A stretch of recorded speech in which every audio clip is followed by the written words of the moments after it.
অসম্ভবের দিকে চোখ তুলে তাকাতে ঠিক কতটা সাহসের দরকার হয়? উত্তরটা যেমনই হোক, নাজমুল হোসেন শান্তর দলের আপাতত সেই সাহসের রসদ জমা আছে। অস্ট্রেলিয়াকে 9 উইকেটে হারানোর পর বাংলাদেশ এখন বিশ্ব টেস্ট চ্যাম্পিয়নশিপের জন্য লড়াই করতেই পারে। এই মুহূর্তে টেস্ট চ্যাম্পিয়নশিপের তালিকায় বাংলাদেশের অবস্থান 4 নম্বরে। পয়েন্ট শতাংশের হিসেবে বাংলাদেশের অর্জন 66.67। 5-এ থাকা ভারত এখনো অনেকটাই পেছনে। 3-এ থাকা নিউজিল্যান্ড 72.22 পয়েন্ট নিয়ে আছে হাতছোঁয়া দূরত্বে। তবে দ্য ওভালের প্রেস্টিজিয়াস ফাইনালে জায়গা করতে হলে বাংলাদেশকে থাকতে হবে শীর্ষ 2-এ, আর বাংলাদেশের সামনে সেজন্য পথ খুব একটা কঠিন না।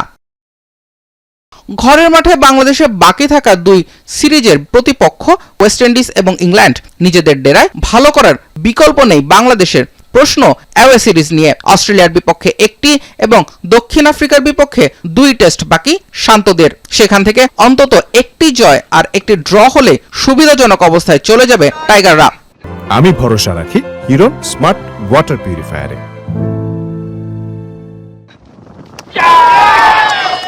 বিসিবি পরিচালক মিনহাজুল আবেদিন নান্নুর বিশ্বাস, অসম্ভব না টেস্ট চ্যাম্পিয়নশিপের ফাইনালও। টেস্টে কিন্তু সব দেশই নিজেদের মাঠে ভালো ক্রিকেটটা খেলে, তো সেইভাবে কিন্তু চিন্তা করলে হবে না। আমরা চাবো আমাদের সেরা খেলাটা খেলার জন্য প্রতিটা দিন, প্রতিটা সেশন, প্রতিটা আওয়ার যাতে আমরা ভালো ক্রিকেটটা খেলতে পারি সেদিকে মনোনিবেশ করতে হবে। ধারাবাহিকভাবে আপনি ভালো খেলে যাবেন, তাহলে আপনার দলের কনফিডেন্টটা বাড়বে এবং আপনার স্ট্যাবিলিটি বাড়বে। বিগত আসরগুলো পরিসংখ্যান বলছে মৌসুম শেষে 60 থেকে 65% পয়েন্ট থাকলে ফাইনালের জন্য নিজেদের নিরাপদ ভাবা সম্ভব। বেঞ্চমার্ক আগেই পার করেছে বাংলাদেশ, এবার দরকার নিজেদের ফর্মকে ধরে রাখা। জুবায়ের আহমেদ, এখন, ঢাকা।